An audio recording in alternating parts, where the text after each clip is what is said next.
لا إله إلا الله وحده لا شريك له وأشهد أن محمدا عبده ورسوله أرسله بالهدى ودين الحق ليظهره على الدين كله ولو كره المشركون. اللهم صل على محمد وعلى آل محمد كما صليت على إبراهيم وعلى آل إبراهيم إنك حميد مجيد. وبارك على محمد وعلى آل محمد كما باركت على إبراهيم وعلى آل إبراهيم إنك حميد مجيد. أما بعد فإن خير الكلام كلام الله وخير الحديث كتاب الله وخير الهدي هدي محمد صلى الله عليه وسلم وشر الأمور محدثاتها وكل محدثة بدعة وكل بدعة ضلالة وكل ضلالة في النار. أعوذ بالله من الشيطان الرجيم. بسم الله الرحمن الرحيم. يا أيها الذين آمنوا اتقوا الله حق تقاته ولا تموتن إلا وأنتم مسلمون. സ്നേഹാദരണീയരായ സത്യവിശ്വാസിനികൾ, സർവലോക പരിപാലകനായ അള്ളാഹുവിന്റെ വിധിവിലക്കുകൾ അനുസരിച്ചുകൊണ്ട് ജീവിക്കുകയും കഠോരമായ അവന്റെ നരകശിക്ഷയിൽ നിന്നും രക്ഷ നേടി ശാശ്വതമായ സ്വർഗപ്രവേശനത്തിന് വേണ്ട സൽപ്രവർത്തനങ്ങളിൽ സദാസമയവും ഏർപ്പെട്ടുകൊണ്ടിരിക്കുകയും ചെയ്യണമേ എന്ന് ആമുഖമായി എന്നെ ഓർത്തുകൊണ്ട് നിങ്ങളെ ഓരോരുത്തരെയും ഓർമ്മപ്പെടുത്തുകയാണ്. റബ്ബ് സുബ്ഹാനഹു വ തആല അവൻ ആഗ്രഹിക്കുകയും അവൻ ഇഷ്ടപ്പെടുകയും തൃപ്തിപ്പെടുകയും ചെയ്യുന്ന അള്ളാഹുവിന്റെ നല്ലവരായ സച്ചരിതരായ മുത്തഖീങ്ങളായ അടിമകളിൽ നമ്മെ ഏവരെയും ഉൾപ്പെടുത്തി അനുഗ്രഹിക്കുമാറാകട്ടെ. മനുഷ്യന്മാരായ നമ്മളെ സംബന്ധിച്ചിടത്തോളം നമ്മുടെ ജീവിതത്തിൽ അള്ളാഹു ധാരാളമായി അനുഗ്രഹങ്ങൾ നമുക്ക് പ്രദാനം ചെയ്തിട്ടുണ്ട്. വിശുദ്ധ ഖുർആൻ ആ കാര്യം കൃത്യമായി പറയുന്നുണ്ട്.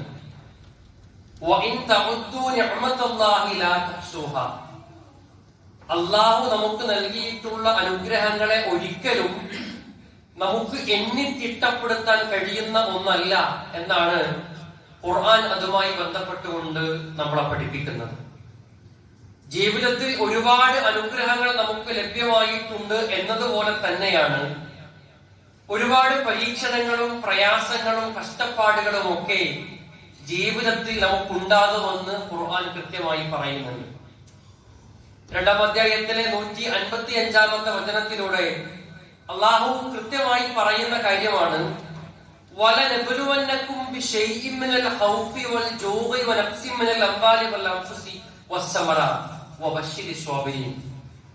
വിശ്വാസികളായിട്ടുള്ള നിങ്ങളെ സംബന്ധിച്ചിടത്തോളം അള്ളാഹു ഓരോ കാര്യങ്ങളും എണ്ണി പറഞ്ഞുകൊണ്ട് ഭയം കൊണ്ട്, പേടി കൊണ്ട്, പട്ടിണി കൊണ്ട്, വിഭവ നഷ്ടം കൊണ്ട്, ഇങ്ങനെ ഒരുപാട് നഷ്ടങ്ങൾ കൊണ്ട് അള്ളാഹു നമ്മളെ പരീക്ഷിക്കുമെന്ന് കൃത്യമായി ഖുർആൻ പറഞ്ഞു വെക്കുന്നുണ്ട്. ആ പരീക്ഷണത്തിന്റെ സന്ദർഭത്തിൽ സഹനശീലരായിട്ടുള്ള ആളുകൾ, ക്ഷമ അവലംബിക്കുന്ന ആളുകളാണ് വിജയിക്കുന്നവർ എന്ന് ഖുർആൻ നമുക്ക് പറഞ്ഞു മനസ്സിലാക്കി തരുന്നുണ്ട്. അപ്പൊ ജീവിതത്തിൽ അനുഗ്രഹങ്ങളും പരീക്ഷണങ്ങളും ഒക്കെ ഒരുപോലെ അള്ളാഹുവിൽ നിന്ന് നമുക്കുണ്ടായിരിക്കുന്നതാണ് എന്നതാണ് ഈ ഖുർആനിക വചനങ്ങൾ നമ്മുടെ മുമ്പിൽ മനസ്സിലാക്കി തരുന്നത്. അത്തരം സന്ദർഭങ്ങളിൽ അള്ളാഹുവിലുള്ള അചഞ്ചലമായിട്ടുള്ള വിശ്വാസം കൊണ്ട്, തവക്കുല് കൊണ്ട്, പ്രാർത്ഥന കൊണ്ട്, ക്ഷമ കൊണ്ട്, പടച്ചറപ്പിലുള്ള അങ്ങേയറ്റത്തെ പ്രതീക്ഷ കൊണ്ട്, കാരുണ്യം കൊണ്ട് നമുക്ക് ആ സന്ദർഭങ്ങളെ നേരിടുവാൻ സാധിക്കേണ്ടതാണ് എന്നതാണ്. വിധിയിലുള്ള വിശ്വാസവും പ്രത്യാശാപൂർണമായിട്ടുള്ള അള്ളാഹുവിലുള്ള പ്രതീക്ഷാ നിർഭരമായിട്ടുള്ള കാത്തിരിക്കലുമാണ് ഇത്തരം പ്രതിസന്ധികളുടെയും പരീക്ഷണത്തിന്റെയും പ്രയാസത്തിന്റെയും ഒക്കെ ഘട്ടത്തിൽ നമുക്ക് ആവശ്യമായിട്ടുള്ളത്. പടച്ചവനിൽ എനിക്ക് വിശ്വാസമുണ്ട് എന്നത് നമ്മുടെ ഉള്ളിൽ എല്ലാ സമയത്തും നമുക്ക് അനുഭവിക്കാൻ കഴിയുന്ന ഒന്നായി മാറേണ്ടതുണ്ട്. അത് നമസ്കരിക്കുമ്പോൾ മാത്രം കിട്ടേണ്ടുന്ന ഒന്നല്ല. ഖുർആൻ പാരായണം നിർവഹിക്കുന്ന സമയത്ത് മാത്രം കിട്ടേണ്ടുന്ന ഒന്നല്ല. മക്കയിലും മദീനയിലും ഒക്കെ പോയി ഹജ്ജ് കർമ്മത്തിലും ഉംറയിലും ഒക്കെ ഏർപ്പെടുന്ന സമയത്ത് മാത്രം കിട്ടേണ്ടുന്ന ഒന്നല്ല. നമ്മുടെ വിശ്വാസം നമുക്കത് അനുഭവിക്കാൻ സാധിക്കേണ്ടതുണ്ട്. ശുദ്ധ ഖുർആനിൽ ഒരുപാട് സ്ഥലത്ത് വിധിയെക്കുറിച്ചും വിധിയിലുള്ള വിശ്വാസത്തിനെ കുറിച്ചും ഒക്കെ പരാമർശിക്കുന്നുണ്ട്. അതിലെവിടെയും നിങ്ങൾ വിധിയിൽ വിശ്വസിക്കണമെന്ന് പറയുന്നില്ല. കാരണം അള്ളാഹുവിലുള്ള വിശ്വാസത്തിന്റെ ഭാഗമാണത്, അവന്റെ തീരുമാനങ്ങളിലുള്ള വിശ്വാസവും. അപ്പോ അവന്റെ തീരുമാനങ്ങളിലുള്ള വിശ്വാസത്തിന്റെ പേരാണ് വിധി വിശ്വാസം എന്ന് പറയുന്നത്. ആ തീരുമാനം എന്തുവാകാം. ഒരു മനുഷ്യന്റെ ജീവിതത്തിലേക്ക് ഒരു രോഗം കൊടുക്കണം എന്നുള്ളതാകാം, അതല്ലെങ്കിൽ മറ്റുള്ള പ്രയാസങ്ങളാകാം, പരീക്ഷണങ്ങളാകാം, മരണമാകാം, അതെന്തുമായിരിക്കാം. അതിൽ വിശ്വസിക്കുക എന്ന് പറയുന്നത് വിശ്വാസികളായ നമ്മളെ സംബന്ധിച്ചിടത്തോളം നമ്മുടെ ബാധ്യതയാണ്. അപ്പോ നമ്മുടെ ജീവിതത്തിൽ എന്ത് സംഭവിച്ചാലും അവിടെ പിടിച്ചു നിൽക്കാൻ കഴിയുക എന്നതാണ് വിധിവിശ്വാസത്തിന്റെ ഫലം. ആ ഈമാനികമായിട്ടുള്ള മാധുര്യം നമുക്ക് അനുഭവിക്കാൻ സാധിക്കുമെങ്കിൽ ഈ കാലത്ത് നമുക്ക് നമ്മുടെ ഈമാനം കൊണ്ട് കിട്ടുന്ന ഏറ്റവും വലിയ സൗഭാഗ്യമാണ്. വായിച്ച 2 സംഭവങ്ങൾ സൂചിപ്പിക്കാം. തന്റെ അവസാനത്തെ സ്കാനിങ്ങിൽ, ഗർഭിണിയായിക്കൊണ്ടിരിക്കെ ഒരു സഹോദരിയുടെ അവസാനത്തെ സ്കാനിങ്ങിൽ ആ കുട്ടിയുടെ കിടത്തം അല്പം അപകടകരമാണ് എന്ന് അറിഞ്ഞപ്പോ ഒരു സഹോദരിയുടെ പ്രതികരണം ഇപ്രകാരമായിരുന്നു: എനിക്ക് ആ കാര്യത്തിൽ പേടിയില്ല. കാരണം ആകാശഭൂമികളെ നിയന്ത്രിച്ചുകൊണ്ടിരിക്കുന്ന, രാവിലെ പകലാക്കുന്ന, പകലിനെ രാവാക്കുന്ന എന്റെ റബ്ബിൽ എനിക്ക് പ്രതീക്ഷയുണ്ട്. എന്റെ കുട്ടിയെ എന്റെ റബ്ബ് സുരക്ഷിതമായി തിരിച്ചു കിടത്തും. അവൻ ഉദ്ദേശിച്ചാൽ അതിന് യാതൊരു പ്രയാസവുമില്ല. ഇതായിരുന്നു ആ സഹോദരിയുടെ മറുപടി.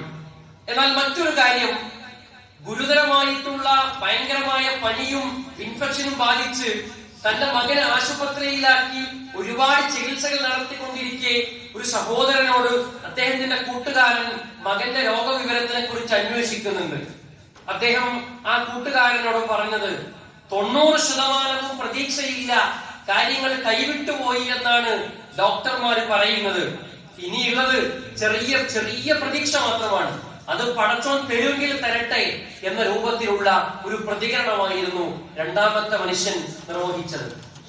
ഇവിടെ നമ്മൾ ആലോചിക്കേണ്ടത്, ഒന്നാമത്തെ സംഭവത്തിൽ ആ സഹോദരിക്ക് അപ്രകാരം പറയാൻ അവരെ പ്രേരിപ്പിച്ചത് അവരെ മനസ്സിന്റെ ആഴങ്ങളിലേക്ക് ആഴ്ന്നിറങ്ങിയിട്ടുള്ള അതിശക്തമായ വേരുകളോട് കൂടിയിട്ടുള്ള അവരുടെ വിശ്വാസമാണ് അപ്രകാരം പറയാൻ അവരെ പ്രേരിപ്പിച്ചത്. എത്ര വലിയ പ്രതിസന്ധിയിലും പിടിച്ചു നിൽക്കാൻ കഴിയുന്ന വിശ്വാസത്തിന്റെ ആത്മീയമായിട്ടുള്ള ഒരു ശക്തിയുണ്ട്. അതാണ് ഈമാൻ നൽകുന്ന വല്ലാത്ത നിർഭയത്വം എന്ന് പറയുന്നത്. ശുദ്ധ ഖുർആൻ മറ്റൊരിടത്ത് പറയുന്നുണ്ട്, വലനബ്ലുവന്നകും ബിശൈഇൻ മിനൽ ഖൗഫി വലനബ്ലുവന്നകും ഹത്താ നഅലമൽ മുജാഹിദീന മിൻകും വസ്വാബിരീന വലനബ്ലുവ അഖ്ബാറകും. നിങ്ങളിൽ നിന്നുള്ള സമരശാലികളെയും ക്ഷമാശീലന്മാരെയും ഒക്കെ അറിയുകയും നിങ്ങളുടെ വർത്തമാനങ്ങളെ പരീക്ഷിച്ചറിയുകയും ചെയ്യുന്നതുവരെ നിശ്ചയമായും നിങ്ങളെ നാം പരീക്ഷിക്കുക തന്നെ ചെയ്യുമെന്ന് ഖുർആൻ പറഞ്ഞു വെക്കുന്നുണ്ട്. അഥവാ ഒരു പ്രയാസം വരുമ്പോൾ, ബുദ്ധിമുട്ട്, കഷ്ടപ്പാട്, പരീക്ഷണങ്ങൾ വരുന്ന സമയത്ത് നമ്മളിൽ എത്ര ആളുകൾക്ക് ക്ഷമിക്കാൻ കഴിയും എന്ന് പറഞ്ഞ് അല്ലാഹു നിർത്തിയില്ല. ആ പ്രതിസന്ധിയുടെ ഘട്ടങ്ങളിൽ, പരീക്ഷണത്തിന്റെ ഘട്ടങ്ങളിൽ നിങ്ങൾ എന്താണ് പറയുന്നത്, നിങ്ങളുടെ വർത്തമാനം എന്താണ് എന്നുകൂടി ഞാൻ നോക്കട്ടെ എന്നാണ് ഖുർആൻ പറഞ്ഞു വെക്കുന്നത്. നമ്മളൊരു പ്രതിസന്ധിയിൽ അകപ്പെടുന്നു, ആ പ്രതിസന്ധിയിൽ നമ്മുടെ നാവ് എന്താണ് സംസാരിക്കുന്നത് എന്നതുകൂടി ഞാൻ നോക്കുന്നുണ്ട് എന്നാണ് ഖുർആൻ പറഞ്ഞു വെക്കുന്നത്.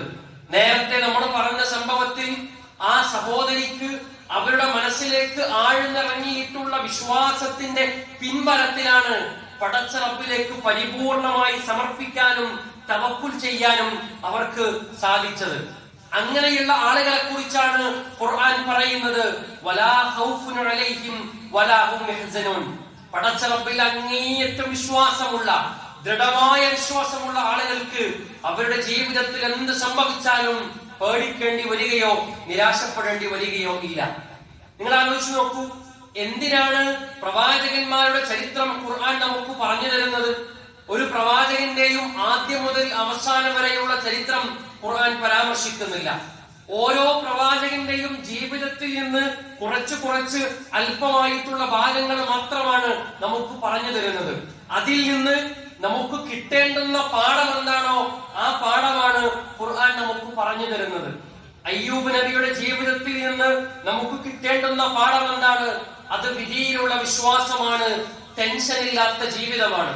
അതാണ് അദ്ദേഹത്തിന്റെ ജീവിതത്തിലൂടെ ഖുർആൻ പറഞ്ഞു വെക്കുന്നത്. ആ ഒരു കാര്യത്തിലേക്ക് നമുക്കും എത്തിച്ചേരാൻ സാധിക്കേണ്ടതുണ്ട്.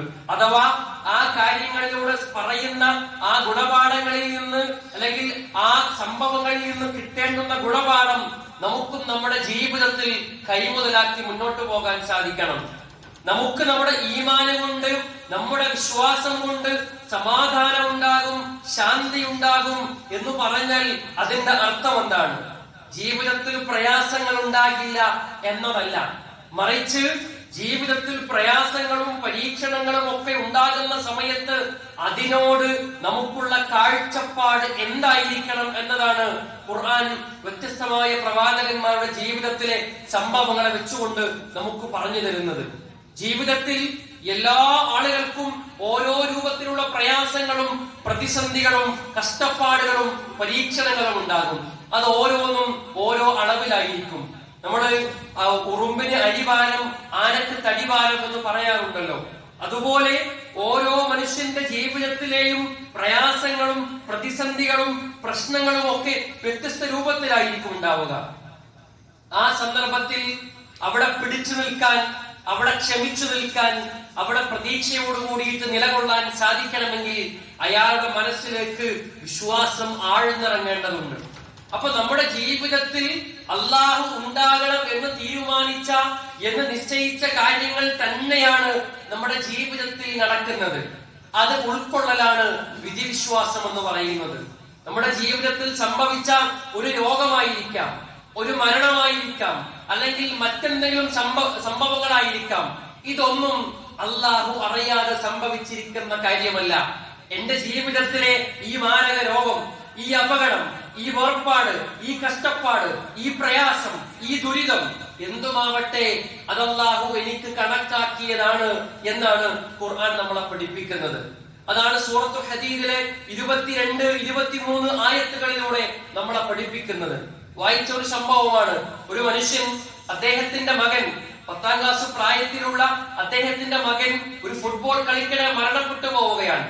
ഈ മകന്റെ ഓർപ്പാടിൽ ആകെ നെട്ടിത്തെറിച്ചു നിൽക്കുന്ന ഈ മനുഷ്യൻ, ആ കുട്ടിയുടെ മൃതശരീരം കാണുവാൻ വേണ്ടിയിട്ട് ഒരുപാട് ആളുകൾ അദ്ദേഹത്തിന്റെ വീട്ടിലേക്ക് വരുന്നുണ്ട്, സന്ദർശിച്ച് ഇദ്ദേഹത്തിനെ ആശ്വസിപ്പിച്ച് തിരിച്ചു പോകുന്നുണ്ട്. ആ വന്ന കൂട്ടത്തിലുള്ള ഒരാൾ അദ്ദേഹത്തോട് സൂറത്തുൽ ഹദീദിലെ 22, 23 വചനങ്ങൾ എടുത്തുകൊണ്ട് പാരായണം ചെയ്യാൻ വേണ്ടിയിട്ട് ആവശ്യപ്പെടുന്നുണ്ട്. ഈ പിതാവ് പറയുകയാണ്, എന്റെ മകൻ മരിച്ചിട്ട് ഒരുപാട് വർഷങ്ങൾ കഴിഞ്ഞുകൊണ്ടിരിക്കുന്നു. മകനെ കുറിച്ച് ഞാൻ ആലോചിക്കുമ്പോൾ എന്റെ മനസ്സിൽ വല്ലാത്ത സങ്കടമാണ്.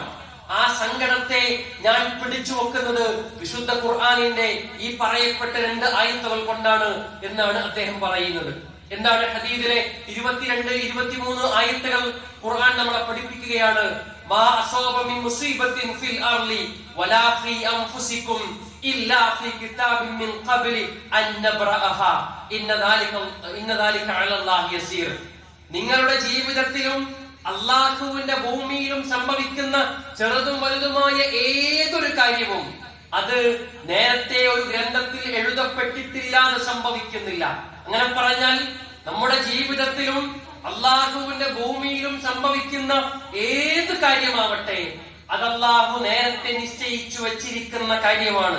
ആ നിശ്ചയത്തിന്റെ അടിസ്ഥാനത്തിൽ തന്നെയാണ് നമ്മുടെ ജീവിതത്തിൽ നടക്കുന്ന ഓരോ കാര്യങ്ങളും സംഭവിക്കുന്നത് എന്നാണ് ഈ ആയത്തിന്റെ അതിന്റെ അർത്ഥമായിട്ട് വരുന്നത്. തുടർന്ന് അല്ലാഹു പറയുകയാണ്, ലികൈലാ തഅസൗ അലാ മാ ഫാതകും വലാ തഫ്റഹു ബിമാ ആതാകും വല്ലാഹു ലാ യുഹിബ്ബു കുല്ല മുഖ്താലിൻ ഫഖൂർ എന്നാണ് ഖുർആൻ പറഞ്ഞു വെക്കുന്നത്.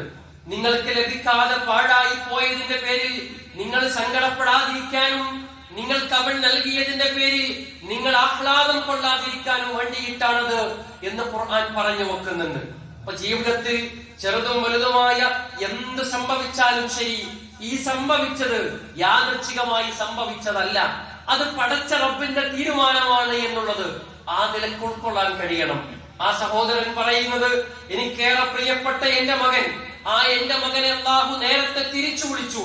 ആ തിരിച്ചു വിളിച്ചതിനെ എന്റെ മനസ്സിലേക്ക് ഉൾക്കൊള്ളാൻ സാധിക്കണമെങ്കിൽ അതിന് അദ്ദേഹത്തിനെ പ്രാപ്തനാക്കിയത് വിശുദ്ധ ഖുർആനിന്റെ ഈ വചനമാണ് എന്നാണ് അദ്ദേഹം പറഞ്ഞു വെക്കുന്നത്. നമ്മളിൽ പല ആളുകളും പലപ്പോഴും പറയാറുണ്ട്, ഞാൻ എത്ര പ്രാർത്ഥിച്ചു, എത്രമാത്രം നമസ്കരിച്ചു, എത്ര നോമ്പുകൾ എടുത്തു, എത്ര ആരാധനാ കർമ്മങ്ങൾ ചെയ്തിട്ടുണ്ട്, ഒരുപാട് തവണ ഉംറ ചെയ്തിട്ടുണ്ട്, ഹജ്ജ് കർമ്മങ്ങൾ നിർവഹിച്ചിട്ടുണ്ട്, എന്നിട്ടും എന്തേ അള്ളാഹു എന്റെ പ്രാർത്ഥനകൾ സ്വീകരിക്കാത്തത്? എന്നിട്ടും എന്തേ അള്ളാഹു എനിക്ക് പ്രയാസങ്ങളും കഷ്ടപ്പാടുകളും നിരന്തരമായി തന്നുകൊണ്ടിരിക്കുന്നു എന്നൊക്കെ പല ആളുകളും പറയാറുണ്ട്. ചിലരൊക്കെ മനസ്സിലെങ്കിലും അത് പറഞ്ഞു പോകാറുണ്ട്. അതൊക്കെ നമ്മുടെ മനസ്സിൽ വന്നിരിക്കുന്ന ചിന്തകളായിരിക്കാം. എന്നാൽ വിശ്വാസിയായ മനുഷ്യനെ വിശുദ്ധ ഖുർആൻ പഠിപ്പിക്കുന്ന ഒരു പ്രധാനപ്പെട്ട കാര്യമുണ്ട്.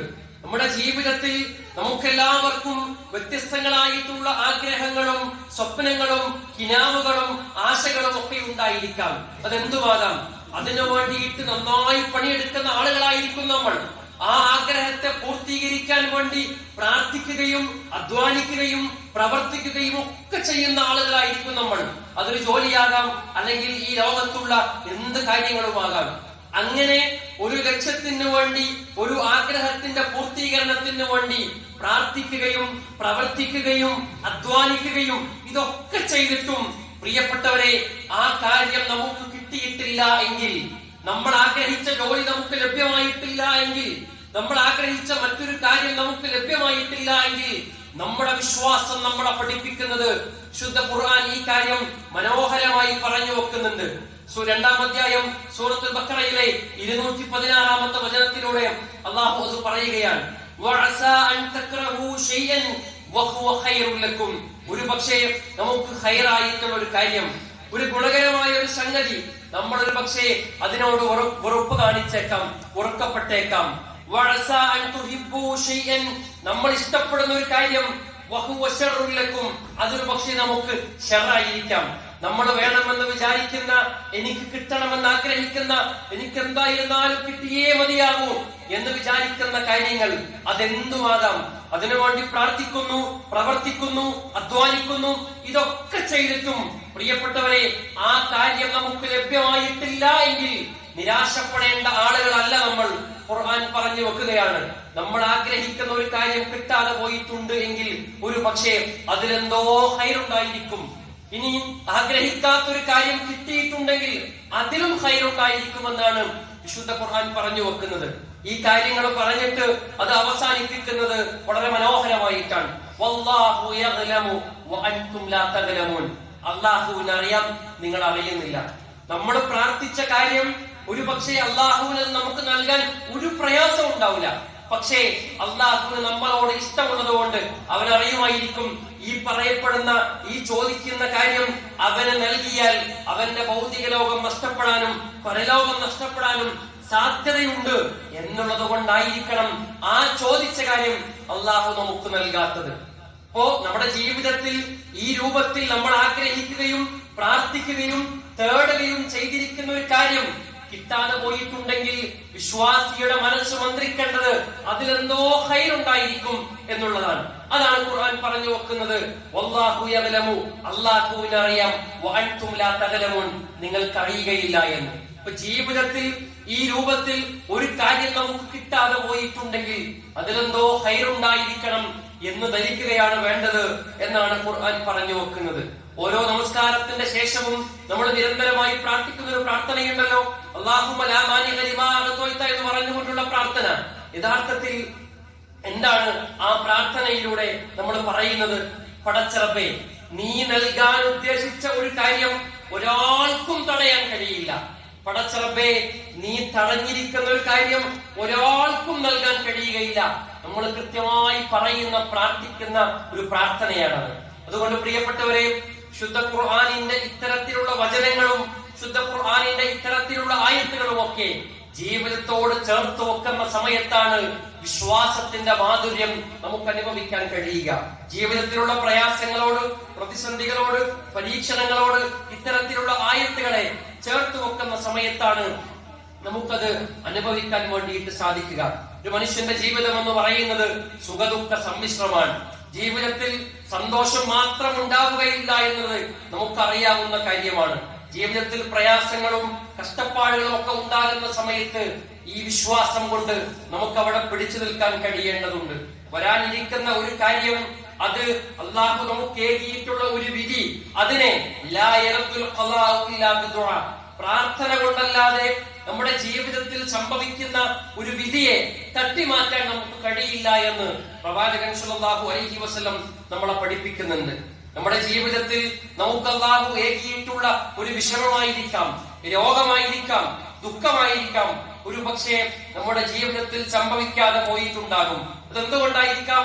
ഒരു പക്ഷേ നമ്മുടെയോ നമുക്ക് വേണ്ടിയിട്ട് മറ്റാരെങ്കിലും ഒക്കെ പ്രാർത്ഥിച്ചതിന്റെയൊക്കെ ഫലമായിട്ട് സംഭവിച്ചതായിരിക്കണം. സൂചിപ്പിച്ചത്, ജീവിതത്തിൽ എന്ത് സംഭവിച്ചാലും അവിടെ നമുക്ക് പിടിച്ചു നിൽക്കാൻ കഴിയണം. ആ പിടിച്ചു നിൽക്കാൻ കഴിയുന്ന രൂപത്തിലേക്ക് നമ്മുടെ വിശ്വാസത്തിന്റെ ദറജ ഉയരണം എന്നതാണ് സൂചിപ്പിച്ചു വരുന്നത്. മഹാനായിട്ടുള്ള ഇമാം ഷാഫി റഹിമഹുല്ലാഹ് അദ്ദേഹത്തിന്റെ അടുക്കലേക്ക് ഒരു മനുഷ്യന് വന്നുകൊണ്ട് പറയുന്നുണ്ട്, ഉസ്താദെ, ജീവിതത്തിൽ ആകെ പ്രയാസമാണ്, പ്രശ്നങ്ങളാണ്, സങ്കീർണമാണ്, എന്നും ദുരിതങ്ങളാണ് എന്ന് പറയുമ്പോ അദ്ദേഹം ആ മനുഷ്യനെയും കൂട്ടിക്കൊണ്ട് ഒരു പുഴയുടെ സമീപത്തേക്ക് പോകുന്നുണ്ട്. എന്നിട്ട് അദ്ദേഹത്തോട് അതിലേക്ക് നോക്കാൻ വേണ്ടി പറയുന്നു. അതിലെ വെള്ളം ഇങ്ങനെ ഒഴുകിക്കൊണ്ടേയിരിക്കുന്നു. അതിനിടക്ക് ചെറുതും വലുതുമായ കുറെ പാറക്കല്ലുകളുണ്ട്. ഈ ഇമാം ഷാഫി റഹിമഹുല്ലാഹ് ആ മനുഷ്യനോട് ചോദിക്കുകയാണ്, ആ വെള്ളത്തിലേക്ക് നോക്കൂ, ആ വെള്ളം, അതിന്റെ ഒഴുക്ക് ചെറുതും വലുതുമായിട്ടുള്ള പാറക്കല്ലുകളിൽ തട്ടിയിട്ട് അതിന്റെ ഒഴുക്ക് നിലക്കുന്നുണ്ടോ? ഇല്ല. പിന്നെ എന്താണ് ചെയ്യുന്നത്? അതിനെ വകഞ്ഞു മാറ്റി അത് വീണ്ടും ഒഴുകിക്കൊണ്ടിരിക്കുന്നു, മുന്നോട്ട് പോയിക്കൊണ്ടിരിക്കുന്നു. ഇതുപോലെയാണ് ജീവിതവും. ചെറുതും വലുതുമായിട്ടുള്ള പ്രയാസങ്ങളും സങ്കടങ്ങളും ദുരിതങ്ങളും വിഷമതകളും ഒക്കെ ഉണ്ടാകുന്ന സമയത്ത് അതിനെ വകഞ്ഞു മാറ്റി മുന്നോട്ട് പോകാൻ കഴിയുന്ന, മുന്നോട്ട് പോകാൻ സാധിക്കുന്ന രൂപത്തിലുള്ള ഒരു ഈമാൻ കൈമുതലാക്കണമെന്നാണ് അദ്ദേഹത്തിന് പറഞ്ഞു മനസ്സിലാക്കിയിട്ട് പറഞ്ഞയക്കുന്നത്. ഒരു പണ്ഡിതൻ പറഞ്ഞതുപോലെ, ദൈവമേ, സങ്കടങ്ങളൊന്നും എനിക്ക് തരല്ലേ എന്ന് ഞാൻ പറയുന്നില്ല. സങ്കടങ്ങളൊക്കെ എനിക്ക് തന്നോ, പക്ഷേ ആ സങ്കടങ്ങളെ മറികടക്കാൻ കഴിയുന്ന വിശ്വാസത്തിന്റെ കരുത്ത്, ഈമാനിന്റെ കരുത്ത്, മനസ്സ് എനിക്ക് നൽകണമേ എന്നാണ് ഒരു പണ്ഡിതൻ അള്ളാഹുവിനോട് പ്രാർത്ഥിക്കുന്നത്. പ്രിയപ്പെട്ടവരെ, ആ രൂപത്തിൽ ജീവിതത്തിലുള്ള പ്രതിസന്ധികളെ, പ്രയാസങ്ങളെ, കഷ്ടപ്പാടുകളെ, പരീക്ഷണങ്ങളെ ഈമാനിന്റെ കരുത്തുകൊണ്ട് അള്ളാഹുവിൽ തവക്കുൽ ചെയ്ത് നമുക്ക് മുന്നോട്ട് പോകുവാൻ സാധിക്കണം. ആ നിലക്കുള്ള ഈമാനിനെ കൈമുതലാക്കാൻ നമുക്ക് സാധിക്കേണ്ടതുണ്ട്. കാര്യങ്ങൾ മനസ്സിലാക്കുക. അള്ളാഹു നമ്മെ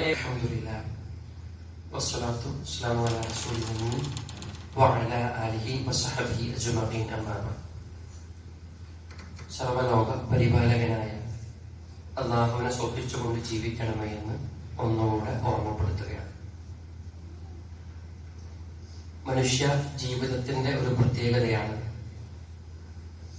ജീവിതത്തിൽ എന്ത് സംഭവിച്ചാലും അതിനെ വിശകലനം ചെയ്യുക, നിരൂപണം ചെയ്യുക എന്നത്. ഒരു കല്യാണം നടന്നാൽ, ഒരു സമ്മേളനം നടന്നാൽ ഒക്കെ അതിനെ വിശകലനവും നിരൂപണവും ഒക്കെ നടത്താറുണ്ട്. ഒരു കച്ചവടക്കാരനെ സംബന്ധിച്ചിടത്തോളം ഒരു വർഷം കഴിഞ്ഞാൽ അതിന്റെ ലാഭനഷ്ടങ്ങളെ കുറിച്ച് പഠിക്കാറുണ്ട്. നഷ്ടം ഉണ്ടായിട്ടുണ്ടെങ്കിൽ എന്തുകൊണ്ടാണ് നഷ്ടം സംഭവിച്ചത് എന്ന് അയാൾ പഠിക്കും. ചിലപ്പോൾ കൂടുതൽ പണം ഇൻവെസ്റ്റ് ചെയ്തുകൊണ്ട് അടുത്ത വർഷങ്ങളിൽ മുന്നോട്ട് പോകും. ഒരു കർഷകനെ സംബന്ധിച്ചിടത്തോളം ആ കൃഷിയുടെ വിളവെടുപ്പ് അയാൾ നോക്കിയിട്ട് അത് കുറവാണെങ്കിൽ അതിന്റെ കാരണങ്ങളെ കുറിച്ച് പഠിക്കും. അതിനെ മറികടക്കാനുള്ള കാര്യങ്ങളെ കുറിച്ച്, പരിഹാരങ്ങളെ കുറിച്ച് ആലോചിക്കും. ഭൗതിക ലോകത്ത് മനുഷ്യൻ ഇങ്ങനെയുള്ള ഓരോ കാര്യങ്ങളെ കുറിച്ചും വിശകലനം ചെയ്യുക എന്നുള്ളത് മനുഷ്യന്റെ ഒരു പ്രകൃതമാണ്. ആ പ്രകൃതത്തിൽ തെറ്റൊന്നുമില്ല. എന്നാൽ നമ്മളെ സംബന്ധിച്ചിടത്തോളം ജീവിതത്തിൽ നിന്ന് ഒരു വർഷം കൂടി പടിയിറങ്ങുകയാണ്. എത്ര പെട്ടെന്നാണ് 2024 എന്ന് പറയുന്ന ഈ വർഷം നമ്മളിലൂടെ അങ്ങനെ വന്ന് കയറി ഇറങ്ങി വിട പറയാൻ വേണ്ടി നിൽക്കുന്നത്. ഇവിടെ നമ്മൾ ആലോചിക്കേണ്ടത്, ഈ വർഷം കൊണ്ട് പരലോകവുമായി ബന്ധപ്പെടുത്തുമ്പോ ഘനമുള്ള അമലുകൾ എനിക്ക് നിർവഹിക്കാൻ സാധിച്ചുവോ? എന്റെ ആരാധനാ കർമ്മങ്ങൾ, എന്റെ അനുഷ്ഠാന കർമ്മങ്ങൾ, എന്റെ സൽപ്രവർത്തനങ്ങളിലുള്ള മുന്നേറ്റം, ഈ കാര്യങ്ങളിലൊക്കെ ഞാൻ എവിടെ എത്തി നിൽക്കുന്നു എന്നുള്ളത് നമ്മൾ ആലോചിക്കേണ്ട കാര്യമാണ്. പ്രവാചകനോട് ചോദിക്കുന്നുണ്ട്, അയ്യുന്നാസി അൽ ഖൈർ യാ റസൂലല്ലാഹ്, പ്രവാചകരെ ആരാണ് ജനങ്ങളിൽ ഉത്തമൻ? പ്രവാചകന്റെ മറുപടി, മൻ ത്വാല ഉംറുഹു വഹസുന അമലുഹു, ആയുസ് ലഭിക്കുകയും ആ ആയുസ്സിനെ പ്രവർത്തനങ്ങൾ കൊണ്ട് സമ്പുഷ്ടമാക്കുകയും കർമ്മങ്ങൾ കൊണ്ട് ധന്യമാക്കുകയും ചെയ്തവരാണ് ഏറ്റവും നല്ലവനെന്നാണ് പ്രവാചകൻ പഠിപ്പിക്കുന്നത്. മോശമായവൻ ആരാണ് എന്നുകൂടി പ്രവാചകൻ പറഞ്ഞു വെക്കുന്നുണ്ട്. ആയുസ് ലഭിക്കുകയും ആ ആയുസ്സിനെ പ്രവർത്തിക്കാതെ പ്രവർത്തനങ്ങളും സൽക്കർമ്മങ്ങളും ചെയ്യാതെ നശിപ്പിച്ചവരാണ് മോശപ്പെട്ടവരെന്ന് പ്രവാചകൻ സല്ലല്ലാഹു അലൈഹി വസല്ലം പറഞ്ഞു വെക്കുന്നുണ്ട്. ഇംഗ്ലീഷിലുള്ള ഒരു പഴമൊഴിയുണ്ട്, അതിങ്ങനെയാണ്: ജീവിച്ച വർഷമല്ല, വർഷിച്ച ജീവിതമാണ് പ്രധാനം. ജീവിച്ച വർഷമല്ല, വർഷിച്ച ജീവിതമാണ് പ്രധാനം. ചില ആളുകൾ അങ്ങനെയാണ്. 20 വയസ്സ് വരെ ജീവിച്ചിട്ടുണ്ടാവുള്ളൂ, പക്ഷെ ആ 20 കൊല്ലം കൊണ്ട് 30ന്റെയും 40ന്റെയും ഒക്കെ പ്രതീതി ആളുകൾക്കിടയിൽ ഉണ്ടാക്കിയിട്ട് ആധാറുകൾ ബാക്കിയാക്കി പോകുന്ന ആളുകളുണ്ട്. ചില ആളുകൾ 90-100 കൊല്ലമൊക്കെ ജീവിച്ചു എന്ന് വരാം, പക്ഷേ പ്രത്യേകമായിട്ടുള്ള അടയാളങ്ങൾ ഉണ്ടാക്കിയിട്ടില്ല എന്ന് വരാം. ഈ പറഞ്ഞതിനർത്ഥം ജീവിച്ച വർഷമല്ല, വർഷിച്ച ജീവിതമാണ് പ്രധാനം എന്ന് പറഞ്ഞാൽ ആയുസിന്റെ നീളമല്ല, മറിച്ച് ആയുസ്സിനെ കർമ്മങ്ങൾ കൊണ്ട് ധന്യമാക്കണം എന്നാണ് ആ പറഞ്ഞതിനർത്ഥം. അതുകൊണ്ട് പ്രിയപ്പെട്ടവരെ, നമ്മൾ മനസ്സിലെത്തി ആലോചിക്കേണ്ടതുണ്ട്. ഈ വർഷം എന്റെ പരലോകവുമായി ബന്ധപ്പെടുത്തി നോക്കുമ്പോ ഗുണകരമായതാണോ, കനപ്പെട്ട അമലുകൾ എനിക്ക് നിർവഹിക്കാൻ കഴിഞ്ഞ ഒരു വർഷമാണോ എന്നിലൂടെ കയറിയിറങ്ങി പോകാനിരിക്കുന്നത് എന്ന ആലോചന നമ്മുടെ മനസ്സിലുണ്ടാകണം. പ്രവാചകൻ പറഞ്ഞതുപോലെ അദ്ദുന്യ മസ്റഅത്തുൽ ആഖിറ, ദുനിയാവെന്ന് പറഞ്ഞ നാളേക്ക് വേണ്ട കൃഷിയിടമാണ്. ഇവിടെ പ്രവർത്തിച്ച് അതിന്റെ വിളവെടുപ്പ് നാളെ പരലോകത്ത് നടത്തണമെങ്കിൽ ഈ ലോകത്തെ ജീവിതം പ്രവർത്തനങ്ങളെ കൊണ്ട്, കർമ്മങ്ങളെ കൊണ്ട് സമ്പുഷ്ടമാകണം. ആ നിലക്ക് അള്ളാഹു നമുക്ക് നൽകുന്ന ആയുസ് കൊണ്ട് ഒരുപാട് പ്രവർത്തനങ്ങൾ നിർവഹിച്ച് അങ്ങനെ നെറ്റിത്തടത്തിൽ വിയർപ്പ കണങ്ങൾ ബാക്കിയാക്കി നമുക്ക് മരിച്ചു പോകാൻ കഴിയണം. ബിസിനസിന്റെ ബാലൻസ് ഷീറ്റ് നോക്കുന്നത് പോലെ 2024 അവസാനത്തിൽ ലാഭ നഷ്ട കണക്കുകൾ പരിശോധിക്കുമ്പോൾ പരലോകത്തിന്റെ കാര്യത്തിൽ നമ്മൾ എവിടെ എത്തി നിൽക്കുന്നു എന്ന സ്വയം വിലയിരുത്തലും സ്വയം ആലോചനയും ഒക്കെ നമ്മുടെ മനസ്സിലുണ്ടാകണം. അല്ലാഹു